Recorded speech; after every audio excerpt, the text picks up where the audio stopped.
I was recommended a glue strategy to use in the new Battles 2 update, and it ended up performing pretty well. The strategy is Gunner and Druid, or glueid as named by the commenter who recommended it to me, as you can see on screen here. I put the entire build order in the comments of this video, so if you're a text-based learner, the entire strategy is mapped out in the description. Just check that out. Now, a new strategy is always cool and all, but what exactly is glue druid, and why would we use it over any other meta strategy? Well, in Battles 2, there are 3 main things a team comp needs to have to be successful in the current phase of the game. The first main thing is camo detection. If you put any amount of time into this game, you know that if you don't have at least one tower with detection, you almost always lose the game at round 12 when it's unlocked by the opponent, because they just send camos and win the game. The number 2 main thing that you need is alternate eco. It's not always a requirement, but in-game money is the gas that powers your defenses, and it's what fuels your attacks.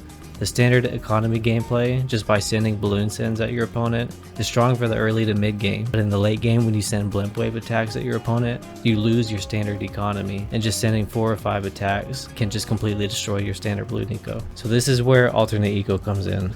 Alt eco is any tower that has the ability to generate currency or boost the current currency generators. Things like Banana Farm, Middle Path Druid, and Chinook helicopters are all examples of alternative eco and are often at the core of the meta. The third main thing that a good team strategy needs is late game defense. Almost every team composition can usually hold the first 18 rounds, granted that it has camo detection, but not every strategy can withstand fortified mobs, let alone higher tier blimp waves like the fortified green blimps or even DDTs. So when building your team comp, you want to make sure that you have a strong economic option, a strong late game option, and that you have camo detection at minimum usually. But with that summary said, let's get into the early. Thanks for watching.